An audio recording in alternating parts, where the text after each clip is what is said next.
Hello दोस्तों, हमारे YouTube channel first sight education पे आप सभी का स्वागत है। सबसे पहले तो भाई हमारे साथियों और विद्यार्थियों को भाई राम राम। दोस्तों, आज की क्लास में हम डिस्कस करेंगे कि एचएसएससी क्लर्क का एग्जाम जो कि 2019 के सितंबर में हुआ था, उसमें फिजिक्स से रिलेटेड कैसे क्वेश्चन पूछे गए थे। हम बात कर रहे हैं फिजिक्स के प्रॉब्लम्स की, यानी कि न्यूमेरिकल के। भाई दोस्तों, अगर आप एचएसएससी के किसी भी एग्जाम की तैयारी कर रहे हैं तो भाई फिजिक्स की 3 से 4 प्रॉब्लम आपके एग्जाम में पूछी जाती है, जिसमें कई बार 2 न्यूमेरिकल होते हैं, 2 जर्नल क्वेश्चन होते हैं। लेकिन दोस्तों, फिजिक्स के जितने भी क्वेश्चन आप उठा के देख लीजिए 11th और 12th से पूछे गए हैं, यानी कि बीएससी के लेवल तक भी पूछे जाते हैं। तो भाई जब आप 10वीं तक की साइंस पढ़ते हैं तो ज्यादा आपको फायदा नहीं होता है। केमिस्ट्री और बायो यानी कि 10वीं तक पढ़ें, लेकिन फिजिक्स के न्यूमेरिकल क्या है कि थोड़े से हाई लेवल के पूछे जाते हैं। चलो भाई, जो दोस्त नए आए हैं चैनल पे जाके कंटेंट देख सकते हैं, इसके साथ में चैनल को सब्सक्राइब भी कर सकते हैं, जिससे आपको नोटिफिकेशन टाइम टू टाइम मिलती रहे। ज्यादा देरी न करते हुए आज की क्लास की शुरुआत करते हैं। पहला क्वेश्चन है भाई, an elevator is moving down with an constant acceleration of the 1 metre per second square. यानी कि बात हो रही है एक लिफ्ट की। भाई एक लिफ्ट क्या है कि ऊपर से नीचे की तरफ आ रही है और उसका एक्सेलरेशन दिया गया है। भाई क्या दिया गया है? एक्सेलरेशन दिया गया है। अब एक्सेलरेशन बताने की जरूरत नहीं है। डिस्प्लेसमेंट का रेट ऑफ चेंज क्या कहलाता है? वेलोसिटी। और वेलोसिटी का रेट ऑफ चेंज क्या कहलाता है? एक्सेलरेशन कहलाता है। क्या कहलाता है? एक्सेलरेशन कहलाता है।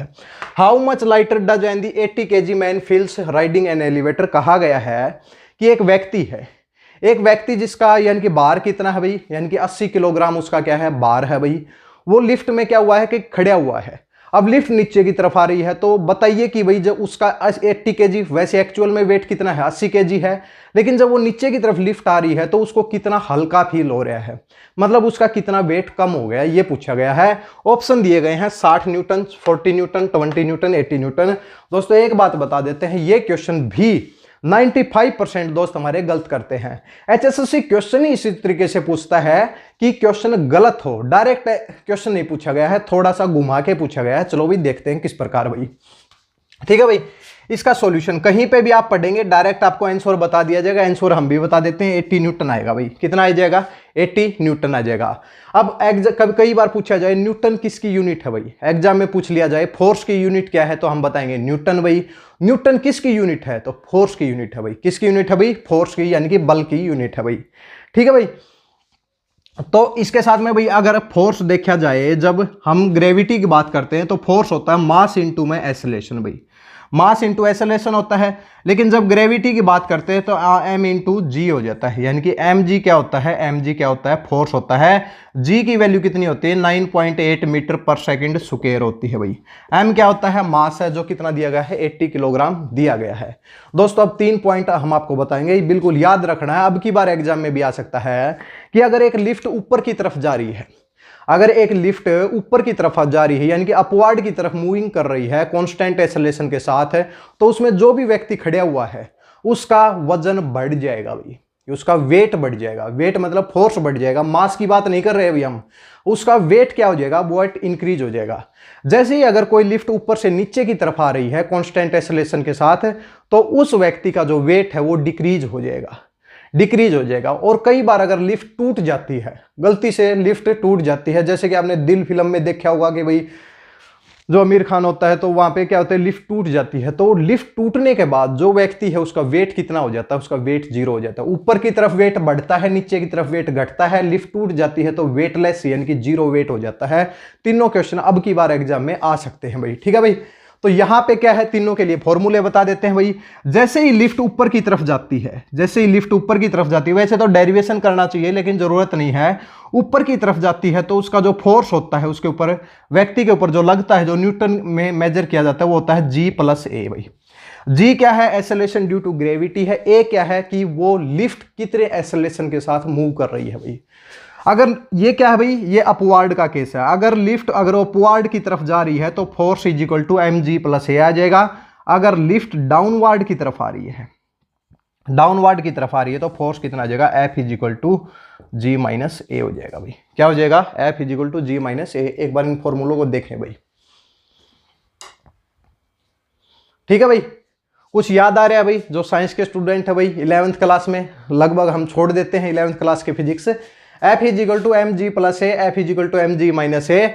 और जब क्या होता है लिफ्ट टूट जाती है तो ए एक्सेलरेशन जो होता है वो एक्सेलरेशन ड्यू टू ग्रेविटी के इक्वल हो जाता है। यानी कि फ्री फॉलिंग में भाई, फ्री फॉलिंग के केस में क्या होगा कि A इज इक्वल टू जी हो जाएगा और फोर्स कितना हो जाएगा 0। यानी कि जो भी व्यक्ति उसके अंदर खड़ा हुआ है उसका वेट कितना हो जाएगा 0 हो जाएगा भाई। अब क्वेश्चन की तरफ बढ़ते हैं। क्वेश्चन क्या दिया गया है? क्वेश्चन दिया गया है कि लिफ्ट आ रही है नीचे की तरफ, नीचे की तरफ आ रही है तो अपवार्ड को हटा दो भाई, नीचे की तरफ आ रही है तो अपवार्ड को हटा दो, और फ्री फॉलिंग है ही नहीं भाई, तो फॉर्मूला क्या बच गया भाई? फॉर्मूला बच गया डाउनवर्ड के F is equal to M g minus a भाई। ठीक है भाई, जी की वैल्यू कितनी होती है भाई? जी की वैल्यू है 9.8 भाई, जी की value 9.8 metre per second square है भाई। ए की वैल्यू कांस्टेंट एक्सेलरेशन कितना है भाई? ए की वैल्यू भी दी गई है भाई, ए की वैल्यू कितनी दी गई है? 1 मीटर पर सेकंड स्क्वायर भाई। मास कितना है भाई? मास 80 किलोग्राम है भाई, मास 80 किलोग्राम है। लेकिन दोस्तों कई बार हम डायरेक्ट ये फॉर्मूला लगा देते हैं जिससे क्वेश्चन गलत हो जाता है। क्वेश्चन को पढ़ के देख लीजिए। कहा गया है कि जो व्यक्ति खड़ा हुआ है वो कितना हल्का फील करेगा, यानी कि उसका जो फाइनल वेट है और इनिशियल वेट है दोनों का डिफरेंस चाहिए भाई, हमें दोनों का क्या चाहिए? डिफरेंस चाहिए। तो बताइए कि भाई डिफरेंस क्या होगा? दोनों का डिफरेंस क्या होगा? डिफरेंस होगा कि इनिशियल उसका वेट कितना था भाई? इनिशियल वेट कितना था भाई? आई इनिशियल माइनस के आई क्या है? फाइनल भाई। अगर इनिशियल की बात करें तो कितना था भाई? एम जी था, कितना था? एम जी था। फाइनल कितना है भाई? ये भाई एम इंटू जी माइनस ए हो जाएगा भाई। यानी कि इसको अगर करेंगे एम जी माइनस के एम जी प्लस के एम ए हो जाएगा भाई। एम जी से एम जी कैंसिल हो जाएगा। एम कितना है भाई? 80 है भाई। ए कितना है? ए तो 1 है भाई। और जब मास इंटू एक्सेलरेशन आता है तो क्या आता है? न्यूटन आता है, फोर्स आता है, तो कितना आ जाएगा? 80 न्यूटन आ जाएगा, 80 न्यूटन आ जाएगा। 80 Newton is the right answer. कई हमारे दोस्तों ने डायरेक्ट फॉर्मूला लगा दिया कि F is equal to M g minus a, जिससे और कुछ निकल के आ गया भाई। 9.8 में से 1 माइनस करते 8.8, 8.8 को उन्होंने 80 से मल्टीप्लाई किया और जो आंसर हुआ वही आंसर टिक कर दिया भाई। तो इस तरीके से नहीं करना है भाई। जब पूछा जाए कि उसका फाइनल वेट कितना होगा तो फाइनल वेट इस फॉर्मूले से निकालेंगे। इनिशियल वेट कितना होगा? इनिशियल वेट होगा F is equal to M G होगा। पूछा जाए कि भाई कितना हल्का फील करेगा, लाइटर फील करेगा, तो दोनों को घटा दो भाई, दोनों को घटाएंगे तो 80 न्यूटन आ जाएगा। 80 Newton is the right answer है भाई। ठीक है, स्क्रीनशॉट ले सकते हैं भाई। दोस्तों इस तरीके से अगर किसी ने अगर 11th और 12th में साइंस को अच्छे से पढ़ा है तो उनके लिए ज़्यादा मुश्किल नहीं होने वाली, उनका केवल रिवीजन है भाई। लेकिन जो दोस्त हमारे और किसी फील्ड से हैं तो वो भी थोड़ा सा ध्यान दे सकते हैं। लेकिन पहली क्लास से एक बात चल रही है कि अगर आपको लगता है कि हमारे दिमाग के ऊपर इस वजह से बर्डन फील हो रहा है तो आप क्लास को स्किप भी कर सकते हैं। ठीक है, ये केवल क्या है कि एक्स्ट्रा मार्क्स के लिए है कि आपने सब कुछ पढ़ लिया और अब आपके पास पढ़ने के लिए कुछ नहीं है तो भाई कुछ नया सीखते हैं। ठीक है, इस तरीके से है। बहुत ज़्यादा 80% जो दोस्त है हमारे से जो जुड़े हुए हैं वो जरूर सीखेंगे भाई इसको, क्योंकि सबको नौकरी सभी को चाहिए भाई। हमें प्लस पॉइंट देखना है, नंबर कहाँ से हमारे इंक्रीज हो सकते हैं वही पॉइंट हमें ढूंढना है। भीड़ के साथ चलने से कोई फायदा नहीं होने वाला भाई। भीड़ के साथ मत चलिए भाई, अपने आप को बिल्कुल अलग रख के चलिए कि हम क्या कर सकते हैं, हम कुछ अलग क्या सीख सकते हैं। ठीक है, जो सबको आता है वो आपको भी आता है, लेकिन आपको नया क्या आता है दैट्स मैटर। ठीक है, ठीक है भाई, अगला क्वेश्चन की तरफ बढ़ते हैं। अगला क्वेश्चन क्या दिया गया है दोस्तों? कंजर्वेशन फिजिक्स अगर पढ़ रहे हैं तो कंजर्वेशन ऑफ लॉ होते हैं भाई। 4 कंजर्वेशन ऑफ लॉ होते हैं। एक होता है कंजर्वेशन ऑफ एनर्जी, यानी कि एनर्जी को ना तो कभी खत्म किया जा सकता ना एनर्जी को कभी बनाया जा सकता, बल्कि एनर्जी को एक फॉर्म से दूसरी फॉर्म में ट्रांसफर किया जा सकता है। ये तो हो गया एनर्जी का भाई। एक दूसरा लॉ होता है भाई लीनियर मोमेंटम का। लीनियर मोमेंटम का जब किसी भी बॉडी के ऊपर एक्सटर्नल फोर्स, लीनियर मोमेंटम जब हम लीनियर की बात कर रहे हैं, जैसे कि हम स्ट्रेट लाइन में जा रहे हैं, 2 डायमेंशन में जा रहे हैं तो क्या है? लीनियर है भाई। लेकिन जब हम सर्कुलर की बात कर रहे हैं तो क्या है? रोटेशन है भाई। क्या है भाई? वो रोटेशन है। उस वहां पे क्या हो जाएगा? एंगल की बात हो जाएगी। तो 2 टर्म एक बार हमारे साथ लिख लीजिए भाई। एक होता है लीनियर मोमेंटम भाई। देखिए भाई, पेपर में पूछे गए हैं, हम अपनी तरफ से कुछ नहीं बता रहे भाई, पेपर में पूछा गया वही हम आपको पढ़ा रहे हैं भाई। ठीक है, एक होता है भाई लीनियर मोमेंटम, एक होता है एंगुलर मोमेंटम। दोनों के अंदर थोड़ा सा डिफरेंस चेक कर लीजिए भाई। लीनियर मोमेंटम अगर पेपर में कभी भी आ जाए तो क्या होता है? मास इंटू में क्या होता है? वेलोसिटी होती है। मास इंटू में क्या होता है? वेलोसिटी होती है भाई। ठीक है, अगर कभी भी पूछा जाए एंगुलर मोमेंटम भाई, कभी भी पूछा जाए एंगुलर मोमेंटम क्या होता है, तो एंगुलर मोमेंटम का मतलब कितना वेग होता है भाई। देखिए भाई, अगर लीनियर मोमेंटम की बात करें तो होता है मास, यानी कि इनर्शिया होता है, और जब एंगुलर में जाएंगे तो क्या होता है, मोमेंट ऑफ इनर्शिया होता है। एम की जगह आ जाएगा आई। ये लीनियर वेलोसिटी है, अब एंगुलर वेलोसिटी आई ओमेगा। तो ये दो फॉर्मूले जरूर याद रखें, चाहे कॉपी के अंदर लिख लें भाई।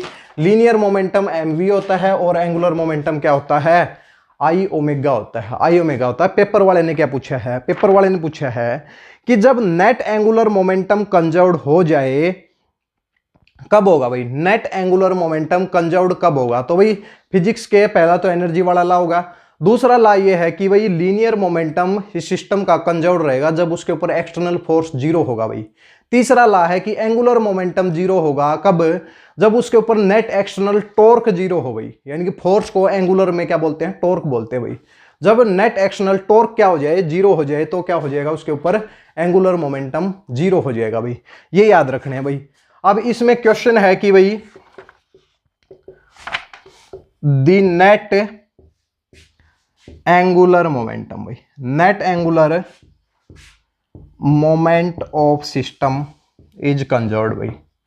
सिस्टम इज कंजर्व्ड, कंजर्व्ड का मतलब कांस्टेंट रहेगी भाई। कब भाई, अभी हमने बताया जब नेट एक्सटर्नल टॉर्क, कब भाई, जब net external torque on system is zero. यानी कि भाई ये कह सकते हैं कि फोर्स ही लगा सकते हैं। लीनियर में फोर्स बोलते हैं, एंगुलर में टॉर्क बोलते हैं। जब net external torque on the system is zero then and net angular momentum of system is conserved. ये तो आपके एग्जाम में पूछा गया था। अब एक क्वेश्चन हम अपनी तरफ से बता देते हैं भाई। यहीं पे पूछा जाए द नेट लीनियर मोमेंटम भाई, जहां पे एंगुलर है वहां पे linear momentum of the system when net linear momentum of system is conserved, यानी कि कांस्टेंट रह जाए। कब भाई, यहां पे लिखेंगे नेट टॉर्क की बजाय क्या लिखेंगे, नेट एक्सटर्नल फोर्स भाई। Net external force on the system is zero, on the system is zero भाई, जीरो। जब नेट एक्सटर्नल फोर्स जीरो हो जाएगा तो लीनियर मोमेंटम कंजर्व्ड रहेगा। जब नेट एक्सटर्नल टॉर्क जीरो हो जाएगा तो एंगुलर मोमेंटम कंजर्व्ड रहेगा।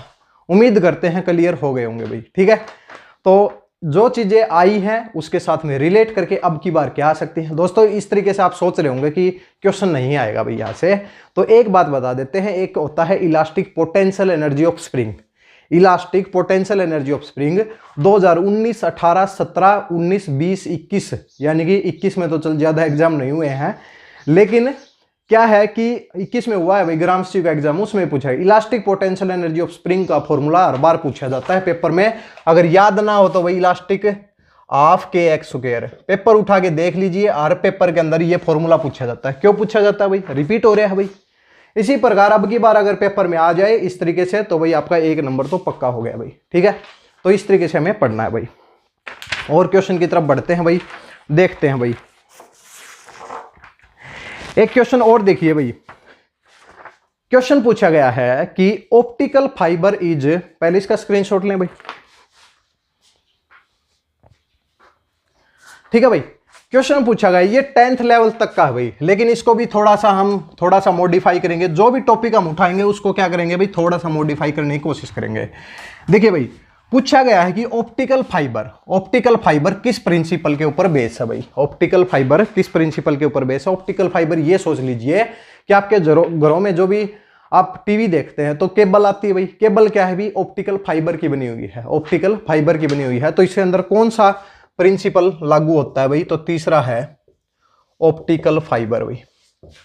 ऑप्टिकल फाइबर किस प्रिंसिपल के ऊपर बेस है, तो सीधा सीधा आंसर हो जाएगा, किसका हो जाएगा भाई, टोटल इंटरनल रिफ्लेक्शन।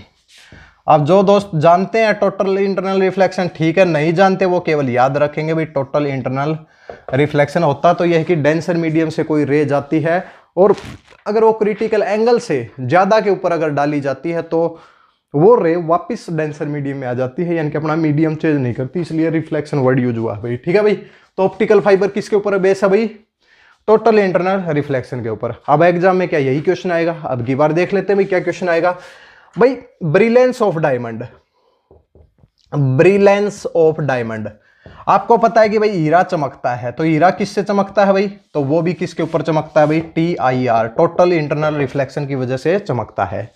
इसके बाद दोस्तों जब आप कभी भी अगर कभी राइडिंग कर रहे हैं दोपहर को और खासकर राजस्थान के रेगिस्तान में कर रहे हैं, तो सड़क के ऊपर दूर से आपको ये दिखाई देता है कि पानी गिरा हुआ है और जो भी वहां पे व्हीकल चल रहा है उसकी इमेज आपको नीचे दिखाई देती है। आप अपने कार में बैठे हैं, कार से आपको डायरेक्ट दिखाई देगा कि भाई क्या है कि पानी पानी सड़क के ऊपर दिखाई देगा, वास्तव में पानी होता नहीं है, एक भ्रम होता है, ठीक है। वो क्या होता है, और वो जो भी व्हीकल वहां पे है उसकी इमेज हमें नीचे की तरफ दिखाई देती है, यानी कि उसकी फोटो दिखाई देती है भाई। तो किसकी वजह से होता है भाई, ये मिराज, मिराज भी किसकी वजह से होता है, TIR की वजह से होता है भाई, ठीक है। क्रिटिकल एंगल से ज्यादा के ऊपर रह जाती है, लेकिन आपको ये याद नहीं रखना है। Optical fibre total internal reflection, brilliance of diamond TIR, mirage किसके ऊपर हो जाएगा, TIR के ऊपर हो जाएगा। ये तीनों आपको याद रखनी है भाई, ठीक है भाई। इसके साथ में और बता देते हैं भाई, अगर हमें कहें कि blue colour of sky, blue colour of sky अगर कभी पूछ लिया जाए आसमान का नीला रंग क्यों होता है भाई, तो हम कहेंगे कि स्कैटरिंग ऑफ लाइट भाई। किसकी वजह से भाई, स्कैटरिंग ऑफ लाइट भाई। देखिए दोस्तों बिल्कुल आप एनालॉजी समझिए भाई, ब्लू कलर ऑफ स्काई किसकी वजह से, white colour of clouds, white colour of clouds, या कि बादलों का रंग जो है भाई वो क्या होता है, सफेद होता है, किसकी वजह से, स्कैटरिंग ऑफ लाइट की वजह से भाई। इसके साथ में और कुछ देखेंगे भाई, व्हाइट कलर के बाद क्या होगा भाई, रेड सिग्नल भाई। जितने भी जो सिग्नल है वो रेड बनाए जाते हैं, ये भी किसकी वजह से होते हैं, स्कैटरिंग ऑफ लाइट की वजह से होते हैं। किसकी वजह से होते हैं, स्कैटरिंग ऑफ लाइट से, क्योंकि रेड कलर ज्यादा स्कैटर नहीं होता, और स्कैटर नहीं होगा तो भाई दिखेगा भाई, दिखेगा तो कौन सा कलर, वेवलेंथ भी किसकी ज्यादा होती है, रेड कलर की होती है भाई। इसके साथ में भाई अगर कभी भी देखा जाए भाई, red hues of sun at the sunset भाई, जब सूरज छिपता है, सीधी सीधी भाषा में भाई जिस टाइम पे सूरज छिपता है, जिस टाइम पे सूरज उगता है तो लाल कलर दिखाई देता है भाई, लाल कलर दिखाई देता है। तो लाल कलर दिखाई देगा तो किसकी वजह से दिखाई देता है भाई, स्कैटरिंग ऑफ लाइट की वजह से। किसकी वजह से भाई, स्कैटरिंग ऑफ लाइट की वजह से, स्कैटरिंग ऑफ लाइट की वजह से। लेकिन दोस्तों एक बात और याद कीजिए कि जिस टाइम पे भाई सूरज जो निकलता है, जिस टाइम पे सुबह जब सूरज निकलता है, एक्चुअल में सूरज क्या हुआ कि उगया नहीं है, उगया हुआ नहीं है सूरज, लेकिन हमें उससे पहले ही पता चल जाता है कि सूरज उग चुका है। कहने का मतलब है सूरज उगने से पहले हमें सूरज दिखाई देता है भाई, और जब सूरज छिप जाता है उसके बाद हमें सूरज छिपा हुआ दिखाई देता है। दो चीजें समझिए, पहले हमें पहले दिखाई दे, सुबह तो पहले दिखाई देता है, शाम को बाद में दिखाई देता है। तो इसका मतलब क्या है कि इसका मतलब किसकी वजह से है भाई, किसकी वजह से है, तो आप याद करेंगे रिफ्रैक्शन की वजह से। लिखे नहीं भाई, इसको याद रख लें। दोनों में अगर रेड कलर पूछ लिया जाए तो स्कैटरिंग ऑफ लाइट से, लेकिन जिस टाइम पे सूरज का यानी कि छिपना और सूरज का उगना टाइम से पहले, तो क्या कहलाएगा, क्या कहलाएगा भाई, रिफ्रैक्शन ऑफ लाइट की वजह से कहलाएगा। डिटेल में जाने की जरूरत नहीं है, स्क्रीनशॉट ले भाई। दोस्तों इस तरीके से अगर आप पढ़ेंगे तो भाई क्वेश्चन ठीक होने के चांस थोड़े से ज्यादा हो जाते हैं भाई। और कहीं पे भी जो भी जिस टाइम पे आपका पेपर होता है तो एक बार जल्दबाजी में आपको बता दिया जाता है, इसके अलावा कुछ भी नहीं बताया जाता भाई। साइंस हो चाहे कोई भी सब्जेक्ट हो, मतलब जल्दबाजी का सिस्टम चल चुका है भाई। हम जल्दबाजी नहीं करेंगे, आराम आराम से बिल्कुल पढ़ेंगे भाई, ठीक है। इसके बाद देखिए भाई साइंस में तो भाई दोस्त जो हमारे देख रहे हैं कमेंट करके जरूर बताते रहे भाई। इस बात का हमें पता है कि भाई जो साइंस की जितनी भी वीडियो हमारी आएंगी उसके ऊपर बहुत कम लोग यानी कि आके उनको देखेंगे, हमें पता है इस बात का। लेकिन दोस्तों याद कीजिए सिलेक्शन कितनों का होता है, 1000 ही बच्चों का होता है। 700 का ग्राम स्ट्रीम में मतलब 2500 मान सकते हैं। तो भाई 2500 अगर हमारे पास दोस्त देख रहे हैं तो ठीक है भाई, हमें क्या है, हमें केवल सिलेक्शन चाहिए है, हमें केवल सिलेक्शन चाहिए है, हमें भीड़ नहीं चाहिए। हम भीड़ से हट के काम इसलिए कर रहे हैं। देखिए भाई इसके बाद क्वेश्चन, अगले क्वेश्चन की तरफ बढ़ते हैं भाई। क्वेश्चन नंबर 5 भाई, क्वेश्चन नंबर 5 क्या है भाई, SI unit of the, SI unit of elasticity, SI unit of the elasticity. Elasticity की भाई एसआई यूनिट क्या है भाई, तो क्या होगी भाई, इलास्टिसिटी भाई जो भी प्रेशर की यूनिट होती है। दोस्तों याद कीजिए जो भी प्रेशर की यूनिट होती है, मार्कर जो भी प्रेशर की यूनिट होती है वही किसकी यूनिट होती है, वो मॉडुलस ऑफ इलास्टिसिटी की होती है भाई। तो भाई प्रेशर के साथ आप रिलेट कर सकते हैं भाई, प्रेशर क्या होता है भाई, फोर्स पर यूनिट एरिया, यानी कि कितना भाई, कितने एरिया के ऊपर कितना फोर्स लग रहा है, वो क्या कहलाता है, वो प्रेशर कहलाता है। और प्रेशर की यूनिट इलास्टिसिटी के साथ करिए, फोर्स क्या होता है न्यूटन, एरिया कितना होता है metre square, newton per metre square is called the pressure. तो यंग मॉडुलस ऑफ इलास्टिसिटी की यूनिट क्या होगी भाई, क्या होगी भाई, न्यूटन पर मीटर स्क्वायर भाई, ये इसकी यूनिट पूछी गई है। ये न्यूमेरिकल सिस्टम में है, लेकिन ऑप्शन दिए गए थे वो देख लीजिए भाई। पहले तो ऑप्शन जो दिए गए थे वो है पास्कल भाई, दूसरा है एम्पियर भाई। एक दोस्तों यूनिट सिस्टम से जरूर पढ़ेंगे भाई, कल हमारी एक क्लास हो चुकी है भाई, उस क्लास को देखें भाई पहले तो, उसमें भी हमने 3 से 4 न्यूमेरिकल कराए हैं, और एक पहले डायमेंशनल फॉर्मूला की क्लास हो चुकी है, उसका लिंक आपको डिस्क्रिप्शन बॉक्स में दे दिया जाएगा, तो डायमेंशनल फॉर्मूला जरूर पढ़े भाई। तो भाई देखिए एम्पियर तो किसकी होती है भाई, करंट की यूनिट होती है, बताने की जरूरत नहीं है। जूल किसकी होती है भाई, एनर्जी की होती है भाई। न्यूटन किसकी होती है, फोर्स की होती है भाई। और फोर्स की दूसरी यूनिट एक डाइन भी होती है सीजीएस सिस्टम में। पास्कल किसकी हो जाएगी भाई, इलास्टिसिटी की हो जाएगी, इलास्टिसिटी की हो जाएगी। राइट आंसर कौन सा हो जाएगा, पास्कल हो जाएगा भाई। क्या हो जाएगा, पास्कल। स्क्रीनशॉट ले भाई, ठीक है भाई। अब एक क्वेश्चन है भाई हमारा, पहले क्वेश्चन लिख लेते हैं भाई इनको। देखिए भाई क्या क्वेश्चन दिया हुआ है कि एक पार्टिकल, देखिए क्वेश्चन तो ऐसा दिया हुआ है जैसे कि पता नहीं क्या नीट की तैयारी करवा रहे हैं, आईआईटी लेवल की तैयारी करवा रहे हैं, कल का एग्जाम है, और क्वेश्चन कितना बड़ा दिया गया है कि कोई भी स्टूडेंट देखेगा और क्वेश्चन को छोड़ देगा भाई। बहुत हाई लेवल के क्वेश्चन दिए जा रहे हैं भाई फिजिक्स के, तो जो कि इतना ज्यादा देना नहीं चाहिए, लेकिन क्या करें, दे रहे हैं तो भाई सोल्व करेंगे। A particle moves in the XY plane starting from the origin. एक पार्टिकल है जो कि XY प्लेन के अंदर 2 डायमेंशन के अंदर मूव कर रहा है भाई, ओरिजिन से स्टार्ट हो रहा है, यानी कि कह सकते हैं कि इस तरीके से है भाई, ये ओरिजिन है भाई, यहां से 2 डायमेंशन में स्टार्ट हो रहा है भाई। Initial velocity along the x component, कहा गया है कि भाई इसकी इनिशियल वेलोसिटी दी हुई है, तो इनिशियल वेलोसिटी को हम डिनोट करते हैं ux से भाई। तो ux कितनी दी हुई है भाई, 20 मीटर पर सेकंड दी हुई है भाई। और y कंपोनेंट कितना है भाई, uy कितना दिया गया है, -15 metre per second, 15 metre per second है। इसके बाद पार्टिकल क्या का एक्सेलरेशन दिया हुआ है, वेलोसिटी का रेट ऑफ चेंज दे रखा है भाई एक्स एक्सिस के लॉन्ग, तो ax दे रखा है भाई, ax की वैल्यू कितनी दे रखी है भाई, 4 मीटर पर सेकंड। और पूछा गया है कि determine the total velocity at any time भाई, लास्ट में निकालनी है भाई वेलोसिटी। तो दोस्तों याद कीजिए जब 2 डायमेंशन की बात होती है तो आई का मतलब, इस आई का मतलब क्या है भाई, इस आई का मतलब है एक्स एक्सिस के अलोंग, और जे का मतलब कितना है, वाई एक्सिस के अलोंग है भाई। तो दोनों को सोल्व करना पड़ेगा भाई। किस तरीके से सोल्व करेंगे, ऑप्शन देख लीजिए भाई, कुछ समझ में नहीं आएगा, हमें क्या करना, डायरेक्ट तुक्का ही मारना पड़ेगा भाई। तो सोल्व करने की कोशिश करते हैं। देखिए भाई एक्सेलरेशन क्या होता है, rate of change of velocity भाई। चलो भाई देख लेते हैं भाई, ax की वैल्यू कितनी हो जाएगी, ax की वैल्यू कितनी हो जाएगी, dux अपॉन में dt।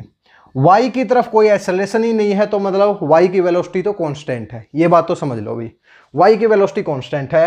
ax is equal to dux upon में dt, इसका इंटीग्रेशन करते हैं भाई, इंटीग्रेशन करेंगे तो क्या आ जाएगा, dux is equal to ax into dt आ जाएगा। इंटीग्रेट करो भाई दोनों तरफ, तो ये कितना आ जाएगा, ux आ जाएगा, ये कितना आ जाएगा, ux आ जाएगा। इसके साथ में ये कितना आ जाएगा भाई, ये ax t प्लस के कांस्टेंट c हो जाएगा भाई, प्लस के कांस्टेंट c।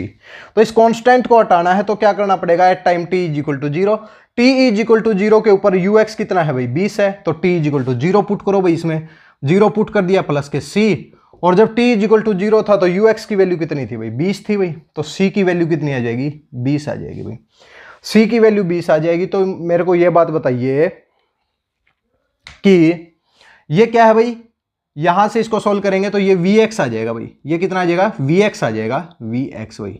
जब t इक्वल टू 0 करेंगे तो ये ux बन जाएगा, तो फाइनल जो लिखेंगे Vx की वैल्यू कितनी हो जाएगी, ax की वैल्यू तो 4 है, 4t प्लस के कितना आ जाएगा, 20 आ जाएगा, 4t प्लस के 20 आ जाएगा। Vx की वैल्यू ये है, Vx की वैल्यू कितनी आ जाएगी, 4t प्लस के b आ जाएगा, और Vy की वैल्यू कितनी है, कांस्टेंट रहेगी भाई, -15 मीटर पर सेकेंड भाई।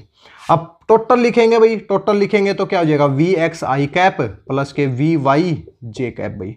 Vx कितना है भाई, 20 प्लस के 40 इंटू आई कैप माइनस के 15 क्या आ जाएगा, j कैप। तो 20 + 40, 20 + 40 आई कैप माइनस के 15 जे कैप भाई, B is the right answer. लेकिन क्वेश्चन इतना बड़ा देने का कोई तुक नहीं है भाई, कोई भी तुक नहीं है। बस क्या करें, दे रहे हैं तो सोल्व करें। लेकिन जो दोस्त अगर ये क्वेश्चन एग्जाम में सोल्व कर रहा है तो ये समझ लीजिए कि भाई सिलेक्शन तो पक्का ही है, ठीक है। तो ये सेकंड आंसर हो जाएगा। थोड़ा सा देख लीजिए भाई, ux uy ax क्या होता है, dvx/dt होता है। जब इसको सोल्व करेंगे तो vx = axt × c को हटाना है, t = 0 के ऊपर vx टाइम 0 है तो कितनी होती है, ux होती है। तो 20 भाई, vx की वैल्यू ये आ जाएगी। आई जे कैप की फॉर्म में लिखेंगे तो ये इसका सॉल्यूशन आ जाएगा। साइंस के स्टूडेंट समझ पाएंगे, और मुश्किल है भाई जहाँ तक है, स्क्रीनशॉट ले सकते हैं भाई, ठीक है भाई। चलो भाई आज की क्लास में इतना ही करते हैं। एक क्वेश्चन और बचा हुआ है, वैसे देख लेते हैं भाई, उस क्वेश्चन को भी देख लेते हैं, बता देते हैं भाई क्या नाम है। देखिए भाई क्या क्वेश्चन दिया हुआ है कि coil has then inductance of the 53 millihenry and the resistance of the 0.35 ohms. A voltage of 12 volt is applied across the coil. How much energy is stored in the magnetic field after the current has been built up to its equilibrium value? यानी कि energy पूछी गई है भाई, आपकी क्या पूछी गई है, एनर्जी पूछी गई है। तो सीधा सीधा एनर्जी का फॉर्मूला लगा देते हैं भाई, ठीक है। इंडक्टेंस के अंदर देखिए भाई, एक दो फॉर्मूले बताते हैं। कैपेसिटर के अंदर जो एनर्जी स्टोर होती है उसका फार्मूला होता है हाफ CV² भाई। C कैपेसिटेंस होती है और V क्या होती है, वोल्टेज होती है। ये किसके अंदर भी, कैपेसिटर के अंदर। जब इंडक्टर के अंदर पूछा जाए तो हाफ LI² होता है, हाफ LI²। तो इसका आंसर यहीं से निकलेगा भाई। देखिए भाई इंडक्टेंस किसको बोलते हैं, L की वैल्यू दी गई है भाई 53 मिली हेनरी भाई, 53 मिली हेनरी। इसके बाद में रेजिस्टेंस दी गई है भाई, रेजिस्टेंस कितनी है, 0.35 ओम्स दी गई है भाई। इसके बाद में वोल्टेज भी दी गई है, कितनी दी गई है, 12 वोल्ट दी गई है भाई। अब तीनों को यूज करके हमें एनर्जी निकालनी है। एनर्जी का क्या फार्मूला है भाई, एनर्जी का फार्मूला हाफ LI² भाई, हाफ LI² भाई। तो हाफ कितना हो जाएगा, 1/2 भाई। एल कितना है भाई, एल तो 53 है भाई। मिली का मतलब क्या होता है, 10⁻³ भाई। चलो भाई एल भी हो गया भाई। अब आई है, आई क्या है, करंट है भाई। तो करंट ओम्स लॉ से क्या होता है, V = IR। तो I की वैल्यू कितनी हो जाती है, V/R हो जाएगी। तो V² का मतलब 12 × 12 भाई, अपॉन में R की वैल्यू कितनी है भाई, 35 × 35। और पॉइंट है तो भाई 2 0 से आप 10⁴ उतार सकते हैं भाई। पॉइंट 35 को हटाएंगे 10⁴ आ जाएगा। 10⁻3 से 10⁻3 हटाएंगे, एक 10 बचेगा भाई। कैसे न कैसे कट करने की कोशिश करते हैं, ये कितना आ जाएगा, 5 आ जाएगा। 5 से करेंगे तो 7 आ जाएगा भाई। जब यानी कि यह आ जाएगा 53 भाई, 53 इंटू में 144 भाई, और बटे में 7 × 35 भाई, 7 × 35। और जब इसको सोल्व करेंगे तो ये कुछ आएगा भाई हमारे पास 31 जूल के करीब आएगा भाई। किसके करीब आएगा, 31 जूल के करीब आएगा भाई। तो राइट आंसर क्या हो जाएगा, third is the right answer हो जाएगा। तो दोस्तों याद रखना है, कैपेसिटर की अभी पूछा गया, इंडक्टर का, कैपेसिटर का कभी पूछ लिया जाए तो हाफ CV² होता है, हाफ CV²। V वोल्टेज होता है, V = IR होता है। करंट और रेजिस्टेंस दिए मिलेंगे भाई, ठीक है। तो इस तरीके से आप निकाल सकते हैं। इसमें एनर्जी = हाफ LI², L की वैल्यू पुट करो, I की वैल्यू पुट करो, जो सोल्व करोगे 31 आ जाएगा भाई, ठीक है। तो इस प्रकार हम इन क्वेश्चन को सोल्व कर सकते हैं। तो दोस्तों आज की क्लास में, और एक लास्ट क्लास है उसमें हमने क्या डिस्कस किया है, कल के एग्जाम में 2019 में जितने भी क्वेश्चन आपके फिजिक्स से पूछे गए हैं सभी को हमने सोल्व कर लिया है। इसी प्रकार सीरीज हर एग्जाम की चलती रहेगी, कोई नया क्वेश्चन नहीं कराया जाएगा बुक से उठा के भाई, केवल लास्ट ईयर क्वेश्चन को कराया जाएगा, और उनसे रिलेटेड कैसे कैसे क्वेश्चन और एग्जाम में बन सकते हैं वो सब कराए जाएंगे भाई। इससे ज्यादा कुछ नहीं कराया जाएगा, ठीक है। चलो भाई, जो दोस्त नए आए हैं चैनल को सब्सक्राइब करें भाई, अपने दोस्तों के साथ शेयर करें। हरियाणा पंचायती राज की धाराएं, लैंड रिकॉर्ड, नहरी पटवारी से रिलेटेड सब सिलेबस चैनल के ऊपर अवेलेबल है भाई, जाके चेक कर सकते हैं। अगली क्लास में मिलते हैं कुछ और इंटरेस्टिंग टॉपिक के साथ, तब तक के लिए धन्यवाद।